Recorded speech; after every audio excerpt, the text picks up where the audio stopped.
নমস্কাৰ, এই মুহূৰ্তত আহি পৰিছে ৰাজ্যখনৰ বাবে ৰাতিপুৱাৰ কেইবাটাও বিগ ব্ৰেকিং নিউজ।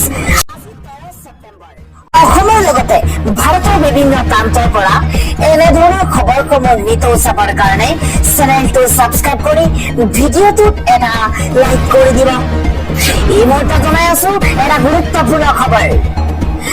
প্ৰধানমন্ত্ৰী নৰেন্দ্ৰ মোদী অসম ভ্ৰমণ কৰিব। আজি দুদিনৰ বাবেই অসমলৈ আহিব দেশৰ প্ৰধানমন্ত্ৰী নৰেন্দ্ৰ মোদী। প্ৰধানমন্ত্ৰী নৰেন্দ্ৰ মোদী অসম ভ্ৰমণৰ পূৰ্বেই গুৱাহাটীত 163 ধাৰা জাৰি কৰা হৈছে। BNSSৰ অধীনত সমগ্ৰ গুৱাহাটী মহানগৰতে জাৰি কৰা হৈছে 163 ধাৰা।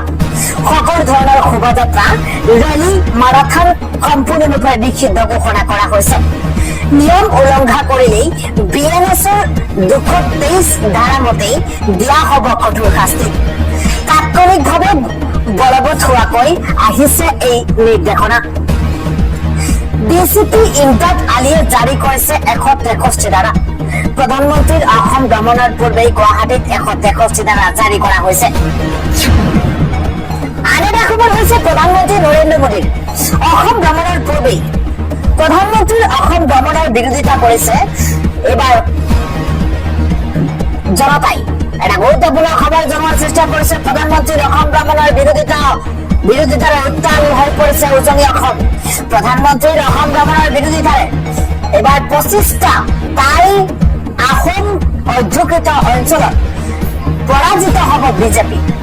এই মুহূৰ্তত এটা গুৰুত্বপূৰ্ণ খবৰ। 2014 চনতে দিয়া জনজাতিকৰণৰ প্ৰতিশ্ৰুতি পূৰণ নকৰিলে প্ৰধানমন্ত্ৰী নৰেন্দ্ৰ মোদীয়ে 11 বছৰে সংসদত ঠাই নাপালে জনজাতিকৰণৰ প্ৰসংগই।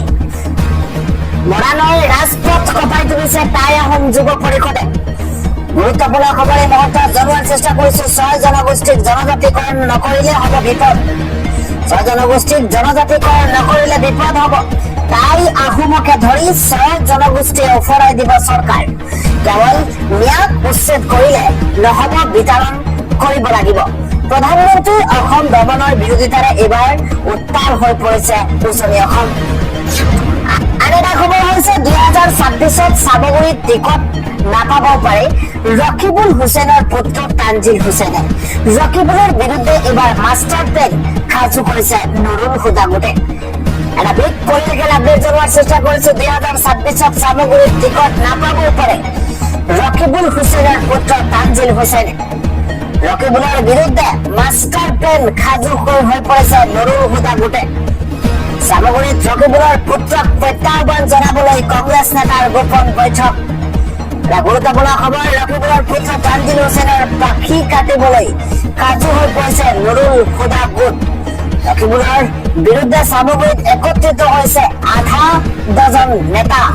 তানজিলৰ প্ৰাৰ্থিত্বত বিৰোধিতাৰে ৰূপহীহাটত কংগ্ৰেছীৰ গোপন বৈঠক। গোপন বৈঠকৰ খবৰ পোৱা গৈছে।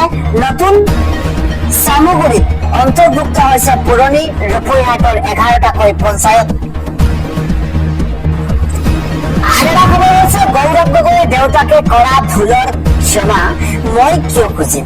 6 জনগোষ্ঠীক জনজাতিকৰণ সন্দৰ্ভত মুখ্যমন্ত্ৰী হিমন্ত বিশ্ব শৰ্মাই ডাঙৰ মন্তব্য কৰিছে। মুখ্যমন্ত্ৰী ডক্টৰ হিমন্ত বিশ্ব শৰ্মাই আগন্তুক বড়োলেণ্ড টেৰিটৰিয়েল কাউন্সিলৰ নিৰ্বাচনত কংগ্ৰেছক অপ্ৰাসংগিক বুলি কয়।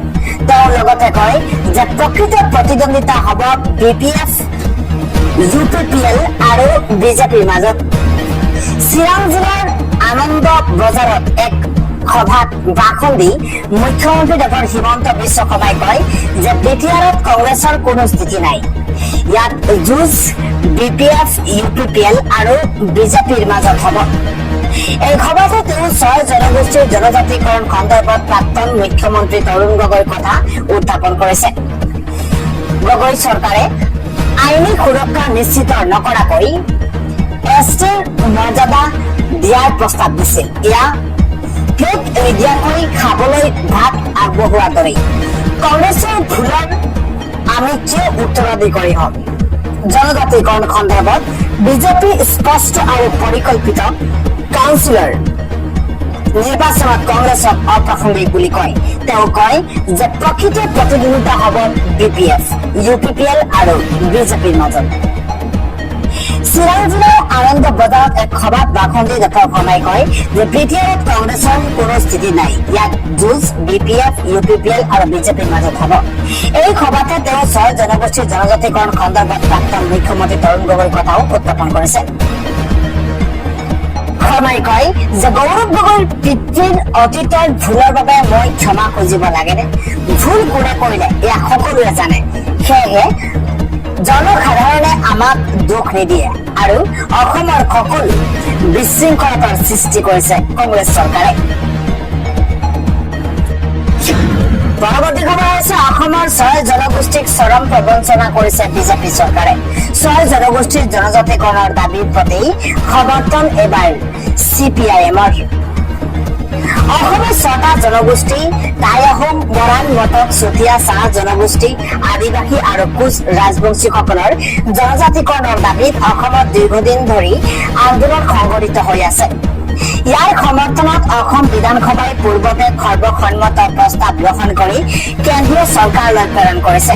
কিন্তু অনুসূচীকৰণৰ প্ৰতিশ্ৰুতিৰে কেইবাটাও নিৰ্বাচনত জয়ী হোৱা বিজেপিয়ে কাৰ্যক্ষেত্ৰত জনজাতিকৰণৰ বাবে কোনো ব্যৱস্থা গ্ৰহণ নকৰিলে। ব্যাপক জনমতৰ হেঁচাত 2019 চনত ৰাজ্যসভাত এই সম্পৰ্কে এখন বিল উত্থাপন কৰা হল যদিও তাক গৃহীত নকৰি পৰামৰ্শ দিয়াৰ কাৰণে এটা মন্ত্ৰীসভাৰ গোট গঠন কৰি দিয়া হল। এই মন্ত্ৰীসভাৰ গোটৰ মুৰব্বী বৰ্তমান অসমৰ মুখ্যমন্ত্ৰী ডক্টৰ হিমন্ত বিশ্ব শৰ্মাই 6 মাহৰ ভিতৰতে প্ৰতিবেদন দিয়া হ'ব বুলি ঘোষণা কৰিছিল। পিছে 6 বছৰ উকলি যোৱাৰ পাছতো প্ৰতিবেদন দাখিল নকৰিলে। বিজেপি চৰকাৰৰ এই বিশ্বাসঘাতকতাৰ প্ৰতিবাদত আৰু 6 জনগোষ্ঠীৰ জনজাতিকৰণৰ দাবীত এতিয়া ৰাজ্যখনৰ সৰ্বত্ৰ প্ৰতিবাদী আন্দোলন সংঘটিত হৈছে। মৰাণ জনগোষ্ঠীৰ ৰাইজৰ মাজত ব্যাপক জনজাগৰণ হৈছে আৰু জনজাতিকৰণৰ দাবীত হাজাৰ হাজাৰ লোকে ৰাজপথলৈ ওলাই আহিছে। এতিয়া উজনি অসমৰ বিভিন্ন ঠাইত মৰাণ, মটক, চুতীয়া, টাই আহোম, চাহ জনগোষ্ঠীৰ আদিবাসী জনজাতিকৰণৰ দাবীত বিশাল সভা সমাদল দেখিবলৈ পোৱা গৈছে। নামনি অসমৰ বিভিন্ন ঠাইত বিশেষকৈ কোচ ৰাজবংশীসকলৰ জনজাতিকৰণৰ দাবীত প্ৰতিবাদী আন্দোলন সংঘটিত হৈছে। কিন্তু বিজেপি চৰকাৰে জনজাতিকৰণৰ বাবে ক্ষিপ্ৰতাৰে ফলপ্ৰসূ ব্যৱস্থা লোৱাৰ সলনি দমন পীড়নৰ নীতিহে গ্ৰহণ কৰিছে। ইয়াৰে পৰিণতিত 10 ছেপ্টেম্বৰত গোলকগঞ্জত আন্দোলনকাৰীৰ ওপৰত নিৰ্বিচাৰ লাঠিচালনাৰ ফলত 2 শতাধিক লোক আহত হৈছে। আহত কেইবাজনৰ অৱস্থা গুৰুতৰ বাবে হস্পিটেলত চিকিৎসাধীন হ'বলগীয়া হৈছে। এতিয়া গণ আন্দোলনৰ প্ৰাবল্য আৰু জনৰোষ প্ৰত্যক্ষ কৰি মুখ্যমন্ত্ৰী হিমন্ত বিশ্ব শৰ্মাই নানান বিভ্ৰান্তিমূলক আৰু অৰ্থহীন কথা ক'ব ধৰিছে। CPIMৰ অসম ৰাজ্যিক কমিটিয়ে অসমৰ 6 জনগোষ্ঠীৰ অনুসূচীকৰণৰ বাবে তাৎক্ষণিক আৰু ফলপ্ৰসূ ব্যৱস্থা গ্ৰহণ কৰিবলৈ কেন্দ্ৰীয় আৰু বিজেপি চৰকাৰৰ ওচৰত দাবী জনাইছে। আন এটা খবৰ হৈছে হাতত মাত্ৰ আছে 10টাকৈ দিন। বিদেশীৰ বিৰুদ্ধে অসমত হ'ব ডাইৰেক্ট একশ্যন। ৰাজ্যত নাথাকিব বিদেশী ন্যায়াধিকৰণৰ পূৰ্ব ব্যৱস্থা। ঐতিহাসিক সিদ্ধান্ত গ্ৰহণ কৰিছে এইবাৰ ৰাজ্য চৰকাৰে। 1971 পিছত অহা সকলো বিদেশী হ'ব বহিষ্কাৰ। 71 পিছত অহা সকলো বিদেশী বহিষ্কাৰ হ'ব। NRCত নাম থাকিলেও যাব লাগিব ভাৰত এৰি। বিদেশী ন্যায়াধিকৰণৰ প্ৰয়োজন নাই ৰাজ্যত। ডাঙৰ খবৰ এই মুহূৰ্তত জনোৱাৰ চেষ্টা কৰিছো। বিদেশী ন্যায়াধিকৰণত এতিয়া 82,000 কেছ পেণ্ডিং আছে। 1950 চনৰ আইন প্ৰয়োগ কৰাৰ যুঁজা চৰকাৰৰ। বিদেশী চিনাক্ত হলে DCয়ে এতিয়াৰে পৰা দিব নটিচ। 10 দিনত নাগৰিকত্ব প্ৰমাণ কৰিব লাগিব ব্যক্তিয়ে। নাগৰিকত্ব প্ৰমাণ কৰিব নোৱাৰিলে হল্ডিং চেণ্টাৰলৈ নিয়া হ'ব। নথি পত্ৰ খেলি মেলি পালেই DCয়ে পুছবেক কৰিব আৰু তাৰ পাছতে BSFে লৈ যাব বাংলাদেশলৈ। এতিয়াৰে পৰা ট্ৰিব্যুনেলে নল'ব সকলো সিদ্ধান্ত। DCয়ে সিদ্ধান্ত হ'ব বাংলাদেশীক লৈ। পুছবেক কৰিলে কোনো এম্বেচিক যোগাযোগ কৰা নহ'ব। ডিব্ৰুগড়ত সভাপতি লুৰিণজ্যোতি গগৈৰ সংবাদমেল আৰু লুৰিণজ্যোতি গগৈয়ে সংবাদমেল অনুষ্ঠিত কৰি প্ৰধানমন্ত্ৰী নৰেন্দ্ৰ মোদী আৰু বিজেপি চৰকাৰলৈ কেইবাটাও ডাঙৰ প্ৰশ্ন উত্থাপন কৰিছে। বিদেশী কিয় খেদিব পৰা নাই বিজেপিয়ে, তাৰো উত্তৰ দিব লাগিব প্ৰধানমন্ত্ৰী নৰেন্দ্ৰ মোদীয়ে। মুঠতে লুৰিণজ্যোতি গগৈৰ বহুকেইটা গুৰুত্বপূৰ্ণ প্ৰশ্ন উত্থাপন। আন এটা গুৰুত্বপূৰ্ণ খবৰ, কংগ্ৰেছ দলৰ আচৰণ মিত্ৰতাৰ পক্ষত নহয়। আমাৰ লগত কোনেও বিগ বছ বিগ ব্ৰাদাৰ দেখুৱাই লাভ নাই। আমি বন্ধুত্বক বিশ্বাস কৰো, কাৰো তলত ৰাইজৰ দল নাথাকে। কংগ্ৰেছৰে মিত্ৰতাক লৈ মন্তব্য ৰাইজৰ দলৰ সভাপতি অখিল গগৈৰ। কংগ্ৰেছ দল মিত্ৰতাৰ বাবে মুঠেই আগ্ৰহী নহয় বুলিও মন্তব্য কৰিছে শিৱসাগৰৰ বিধায়ক তথা ৰাইজৰ দলৰ সভাপতি অখিল গগৈয়ে। যদি মিত্ৰতা কৰে তেন্তে সোনকালে মিত্ৰতা কৰি লওক কংগ্ৰেছ দলে, মন্তব্য অখিল গগৈৰ। পৃথিৱীৰ কোনো নাগৰিকেই সন্দেহজনক নকয়। নাগৰিক কিছুমান বৈধ থাকে আৰু কিছুমান অবৈধ। অসমৰ মুখ্যমন্ত্ৰীৰ কথা আমি মানুহ হিচাপে, ৰাজনীতি কৰা ব্যক্তি হিচাপে লাজ পাওঁ। মুখ্যমন্ত্ৰী হিমন্ত বিশ্ব শৰ্মাক লৈও মন্তব্য বিধায়ক অখিল গগৈৰ। মুঠতে মুখ্যমন্ত্ৰী হিমন্ত বিশ্ব শৰ্মাৰ বিৰুদ্ধেও আক্ৰমণাত্মক ৰূপত দেখিবলৈ পোৱা গৈছে শিৱসাগৰ সমষ্টিৰ বিধায়ক তথা ৰাইজৰ দলৰ সভাপতি অখিল গগৈক। নিবলৈছো আন এটা অতিকৈ গুৰুত্বপূৰ্ণ খবৰ, ভাৰতত ইছলাম ধৰ্ম আছে, ভৱিষ্যতেও ভাৰতত ইছলাম ধৰ্ম থাকিব। হিন্দু আৰু মুছলমান একেই। RSS প্ৰধান মোহন ভাগৱতৰ পুনৰবাৰ তাৎপৰ্যপূৰ্ণ মন্তব্য। মুছলমান আৰু ইছলাম ধৰ্মক লৈ কেইবাটাও ডাঙৰ মন্তব্য কৰিছে RSS প্ৰধান মোহন ভাগৱতে। ভাৰতত ইছলাম ধৰ্ম আছে, ভৱিষ্যতেও থাকিব। হিন্দু আৰু মুছলমান একেই, RSS প্ৰধান মোহন ভাগৱতৰ মন্তব্য। হিন্দু মুছলমানৰ মাজত একাংশই ভয় সুমুৱাই দিছে বুলি মন্তব্য মোহন ভাগৱতৰ। যিদিনা হিন্দু মুছলমান এক বুলি ভাবিব, সেইদিনা কাজিয়া বন্ধ হ'ব সমগ্ৰ ভাৰতবৰ্ষত। ভাৰতত পূৰ্বেই ইছলাম আহিছিল, এতিয়াও থাকিব। ইছলাম ধৰ্ম ভৱিষ্যতেও থাকিব। ইছলাম ধৰ্মক লৈ RSS প্ৰধান মোহন ভাগৱতৰ মন্তব্যক লৈ চৰ্চা আৰম্ভ। পৰৱৰ্তী খবৰ, এন্দুৰ নিগনিৰ দৰে চাউল কাটিলে হ'ব বিপদ, সকলোৱে পাব লাগিব 5 কেজিকৈ চাউল। মুখ্যমন্ত্ৰী হিমন্ত বিশ্ব শৰ্মাৰ ফালৰ পৰা ঘোষণা কৰা হৈছে। ৰেচন কাৰ্ডৰ হিতাধিকাৰীসকলৰ বাবে এই ঘোষণা। ৰেচন কাৰ্ডৰ চাউল এন্দুৰ নিগনিৰ দৰে কোনেও কাটিব নোৱাৰিব বুলি স্পষ্টীকৰণ মুখ্যমন্ত্ৰীৰ। সকলোৱে পাব লাগিব 5 কেজিকৈ বিনামূলীয়া চাউল। হিতাধিকাৰীৰ নামত অহা চাউল একাংশই এন্দুৰ নিগনিৰ দৰে কাটি ৰাখে। চৰকাৰে হিতাধিকাৰীৰ নামত চাউল দিয়ে, এন্দুৰ নিগনিয়ে কাটি লৈ গুচি যায়। ৰেচন কাৰ্ডৰ চাউল কাটি ৰখা সকলক মুখ্যমন্ত্ৰী হিমন্ত বিশ্ব শৰ্মাৰ কঠোৰ সকিয়নি। BCDC সকলোকো সাৱধান কৰি দিলে মুখ্যমন্ত্ৰী ডক্টৰ হিমন্ত বিশ্ব শৰ্মাই। BTRত বিজেপি চৰকাৰ আহিলে গাঁৱত সোমাব লাগিব BCDC সকল। দৰিদ্ৰৰ নামত অহা আঁচনিৰ ধন খাই একাংশ BCDCয়ে। প্ৰধানমন্ত্ৰীয়ে দিয়া ঘৰৰ নামত 10,000 টকা ঘোষ দিব লাগে BCDCক। অৰুণোদয়ৰ ফৰ্মখনৰ নামতো BCDCক দিব লাগে 500 টকাৰ ঘোষ। কোকৰাঝাৰত নিৰ্বাচনী প্ৰচাৰ সভাত অংশগ্ৰহণ কৰি এইদৰে গৰজি উঠিল ৰাজ্যৰ মুখ্যমন্ত্ৰী ডক্টৰ হিমন্ত বিশ্ব শৰ্মা। কোনো কাৰণতেই ৰেচন কাৰ্ডৰ নামত এনে কাণ্ড সংঘটিত কৰিব নোৱাৰিব কোনো এজন লোকে। পৰৱৰ্তী খবৰ, 3-4 মাহৰ ভিতৰত জামিন আবেদন নিষ্পত্তি কৰক, উচ্চতম ন্যায়ালয়ে দিলে কঠোৰ নিৰ্দেশনা। আৰু এইবাৰ উচ্চতম ন্যায়ালয় কঠোৰ হৈ পৰিছে আৰু উচ্চতম ন্যায়ালয় কঠোৰ হৈ দিছে এক বিশেষ নিৰ্দেশনা। জামিন আবেদন 3-4 মাহৰ ভিতৰত নিষ্পত্তি কৰাৰ নিৰ্দেশ সৰ্বোচ্চ ন্যায়ালয়ৰ। যিকোনো ধৰণৰ জামিন আবেদন বছৰ বছৰ ধৰি পেণ্ডিং কৰি ৰাখিব নোৱাৰিব আদালতে। উচ্চ ন্যায়ালয় আৰু সত্ৰ ন্যায়াধীশ আদালতলৈ এই গুৰুত্বপূৰ্ণ নিৰ্দেশ উচ্চতম ন্যায়ালয়ৰ। ব্যক্তিগত স্বাধীনতাৰ সৈতে জড়িত আবেদন দীৰ্ঘদিন ধৰি ৰাখিব নালাগে আদালতে। দীৰ্ঘদিনীয়া পলম সংবিধানৰ অনুচ্ছেদ 14 আৰু 21ৰ নীতি নিয়মৰ বিপৰীত। ন্যায়াধীশ JB পাৰ্দিৱালা আৰু ন্যায়াধীশ R মহাদেৱানৰ বিচাৰপীঠৰ এই গুৰুত্বপূৰ্ণ নিৰ্দেশনা। বোম্বে উচ্চ ন্যায়ালয়ৰ এক গোচৰৰ ভিত্তিত এই গুৰুত্বপূৰ্ণ নিৰ্দেশনা জাৰি কৰা হৈছে সৰ্বোচ্চ ন্যায়ালয়ৰ ফালৰ পৰা। দিবলৈছো আন এটা পলিটিকেল ব্ৰেকিং, 26 চনত চামগুৰিত টিকট নাপাব পাৰে ৰকিবুলৰ পুত্ৰ তানজিল হুছেইনে। ৰকিবুলৰ বিৰুদ্ধে মাষ্টাৰ প্লেন সাজু কৰিছে কংগ্ৰেছ বিধায়ক নুৰুল হুদা গোটৰ। আৰু 2026 চনৰ বিধানসভা নিৰ্বাচনত খেলি মেলি হ'ব পাৰে চামগুৰি সমষ্টিত। 26ত চামগুৰিত টিকট নাপাবও পাৰে ৰকিবুলৰ পুত্ৰ তানজিলে। ৰকিবুলৰ বিৰুদ্ধে মাষ্টাৰ প্লেন সাজু কৰিছে নুৰুল হুদা গোটে। চামগুৰিত ৰকিবুলৰ পুত্ৰক প্ৰত্যাহ্বান জনাবলৈ কংগ্ৰেছ নেতাৰ গোপন বৈঠক। ৰকিপুত্ৰ তানজিল হুছেইনৰ পাখি কাটিবলৈ সাজু নুৰুল হুদা গোট। ৰকিবুলৰ বিৰুদ্ধে চামগুৰিত একত্ৰিত হৈছে আধা দৰ্জন নেতা। তানজিলৰ প্ৰাৰ্থিত্বৰ বিৰোধিতাৰে ৰূপসীঘাটত কংগ্ৰেছৰ গোপন বৈঠক। গোপন বৈঠকৰ আলোকচিত্ৰ এক্সক্লুজিভ। নতুন চামগুৰিত অন্তৰ্ভুক্ত হৈছে ৰূপসীঘাটৰ 11টাকৈ পঞ্চায়ত। 26ত চামগুৰি সমষ্টিত হয়তো সাংসদ ৰকিবুল হুছেইনৰ পুত্ৰ তানজিল হুছেইনে টিকট নাপাবও পাৰে বুলি চলিছে চৰ্চা। পৰৱৰ্তী খবৰ, পুনৰ ৰাজ্য জোকাৰি যোৱা ঘটনা, 2জন নিহত, 5জন গুৰুতৰভাৱে আহত হৈছে বুলি জানিব পৰা গৈছে। পুনৰ সংঘটিত হৈছে এক ৰাজ্য জোকাৰি যোৱা ভয়ংকৰ ঘটনা। ভূমিকেন্দ্ৰিক সংঘাতে ল'লে ভয়ংকৰ পৰিণতি, কি হ'বলৈ ধৰিছে অসমত? ভয়ানক ঘটনাত ছাত্তাৰ আলী মনোৱাৰ হুছেইনে হেৰুৱালে নিজৰ প্ৰাণ।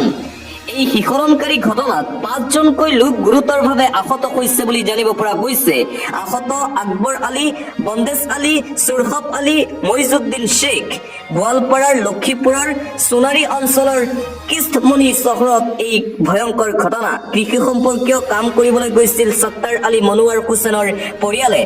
চৰঞ্চলত কৃষি সম্পৰ্কীয় কাম কৰিবলৈ যাওঁতেই পৰিয়াল দুটাৰ ওপৰত আক্ৰমণ। দুখনকৈ নাৱত উঠি অহা বহু লোকে ওপৰজুপুৰি আক্ৰমণ চলাই পৰিয়াল দুটাক। পুনৰ সংঘটিত হৈছে ৰাজ্য জোকাৰি যোৱা এই ভয়ংকৰ হত্যাকাণ্ডৰ ঘটনা। আন এটা গুৰুত্বপূৰ্ণ খবৰ, ফিৰোজ আলীৰ কাণ্ডত উত্তপ্ত গোৱালপাৰা, ওলাই আহিছে শ শ লোক। ফিৰোজ আলীৰ কাণ্ডত উত্তপ্ত পৰিস্থিতি গোৱালপাৰাত, ওলাই আহিছে শ শ শিক্ষাৰ্থী আৰু কৰিছে প্ৰতিবাদ। গোৱালপাৰা মহাবিদ্যালয়তেই ছাত্ৰীক ধৰ্ষণৰ অপচেষ্টা। নৱগত আদৰণি সভা চলি থাকোঁতেই এই জঘন্য কাণ্ড। মহাবিদ্যালয়ৰ ছাত্ৰ আগত সভাৰ কোঠাত সংঘটিত হৈছে এই কুকাণ্ড। ভুক্তভোগী ছাত্ৰীৰ ন্যায়ৰ দাবীৰে উত্তাল গোৱালপাৰা। ইতিমধ্যেই আৰক্ষীয়ে আটক কৰিছে ফিৰোজ আলী নামৰ লম্পট ছাত্ৰক। মহাবিদ্যালয়খনৰ ছাত্ৰ একতা সভাৰ সদস্য ফিৰোজ আলীৰ কাণ্ডত উত্তপ্ত হৈ পৰিছে গোৱালপাৰা। গুৰুত্বপূৰ্ণ খবৰ, অৰুণোদয় হিতাধিকাৰীসকলৰ বাবে এটা ডাঙৰ খবৰ। আপোনাৰ একাউণ্টত 1 টকা সোমাইছে নেকি? যদি সোমাইছে তেন্তে আপোনাৰ বাবে ভাল খবৰ। অৰুণোদয় হিতাধিকাৰীৰ লোকসকলৰ বাবে এটা ডাঙৰ খবৰ এই মুহূৰ্তত আহি পৰিছে। আপোনাৰ একাউণ্টত বাৰু 1 টকা সোমাইছে নেকি? এতিয়াই পৰীক্ষা কৰক আপোনাৰ বেংক একাউণ্ট। 17 ছেপ্টেম্বৰৰ পৰা আৰম্ভ হ'ব অৰুণোদয় 3.0 আঁচনি। ঘৰে ঘৰে গৈ চৰকাৰে কৰিব ছাৰ্ভে। অৰুণোদয় 3.0 আঁচনিৰ বাবে 40 লাখ পৰিয়ালে লাভ কৰিব চৰকাৰৰ ফালৰ পৰা এই নতুন সুবিধা। প্ৰত্যেক ঘৰৰ মানুহৰ ঘৰে ঘৰে গৈ দিয়া হ'ব এই আঁচনিৰ সুবিধা। প্ৰধানমন্ত্ৰী নৰেন্দ্ৰ মোদীৰ জন্মদিনৰ দিনা ৰাজ্যত মুকলি হ'ব এই আঁচনি। ছেপ্টেম্বৰ মাহৰ 17 তাৰিখে আনুষ্ঠানিকভাৱে মুকলি কৰা হ'ব অৰুণোদয় আঁচনি 3.0। অৰুণোদয়ৰ বাবে শীঘ্ৰেই মুকলি কৰা হ'ব পৰ্টেল। মহিলাসকলে সকলো অভাৱ অভিযোগ দিব পাৰিব এই বিশেষ পৰ্টেলত। মুখ্যমন্ত্ৰী ডক্টৰ হিমন্ত বিশ্ব শৰ্মাই কৰিছে এই ডাঙৰ ঘোষণা। পৰৱৰ্তী খবৰ, 12 বছৰীয়া নাবালিকাৰ সৈতে 50 বছৰীয়া লম্পট পুতুল চৌধুৰীৰ জঘন্য কাণ্ড। পুনৰ ৰাজ্য কঁপাই যোৱা চাঞ্চল্যকৰ ঘটনা। ৰাজ্যত আকৌ মানৱ সমাজ লজ্জানত কৰা জঘন্য কাণ্ড। 50 বছৰীয়া লম্পটৰ কামনাৰ বলি 12 বছৰীয়া নাবালিকা। ঘৰত কোনো নথকাৰ সুযোগ লৈ কুকাণ্ড সংঘটিত কৰে লম্পটটোৱে। জঘন্য কাণ্ড সংঘটিত কৰি পলাই আছিল লম্পটটো। ইতিমধ্যেই বোকাজানৰ পৰা আটক কৰা হৈছে লম্পট পুতুলক। বোকাজানৰ খটখটিত ৰাজ্য কঁপাই যোৱা এই জঘন্য কাণ্ড। ৰাজ্যত আকৌ মানৱ সমাজ লজ্জানত কৰা এই জঘন্য কাণ্ড পোহৰলৈ আহে। 50 বছৰীয়া লম্পটৰ কামনাৰ বলি হৈছে 12 বছৰীয়া নাবালিকা। সমগ্ৰ অঞ্চলত এতিয়া তীব্ৰ চাঞ্চল্য। নিবনুৱা যুৱক যুৱতীসকলৰ বাবে এটা ভাল খবৰ। APHCৰ মুখ্য কাৰ্যালয়ত ওলাইছে চাকৰি। মেট্ৰিক উত্তীৰ্ণও কৰিব পাৰিব এই চাকৰিৰ বাবে এপ্লাই। 10ম শ্ৰেণী উত্তীৰ্ণৰ বাবেও APHCয়ে দিলে ভাল খবৰ। APHCয়ে প্ৰকাশ কৰিলে চাকৰিৰ বিজ্ঞাপন। APHCৰ মুখ্য কাৰ্যালয়ৰ বাবে বিচৰা হৈছে আবেদন। ইতিমধ্যে আৰম্ভ হৈছে এই চাকৰিৰ বাবে আবেদন প্ৰক্ৰিয়া। 9 অক্টোবৰ পৰ্যন্ত প্ৰাৰ্থীসকলে কৰিব পাৰিব আবেদন। প্ৰদান কৰা হ'ব 12,000 টকাৰ পৰা 52,000 টকা পৰ্যন্ত দৰমহা, থাকিব 3,900 টকা গ্ৰেড পেকেকে ধৰি অন্য সুবিধা। 10ম শ্ৰেণী উত্তীৰ্ণৰ বাবেও APSCয়ে দিলে এই ভাল খবৰ। APSCয়ে প্ৰকাশ কৰিলে চাকৰিৰ বিজ্ঞাপন। ৰাজ্যৰ লাখ লাখ নিবনুৱা যুৱক যুৱতীসকলৰ বাবে এটা অত্যন্ত ভাল খবৰ এই মুহূৰ্তত আহি পৰিছে।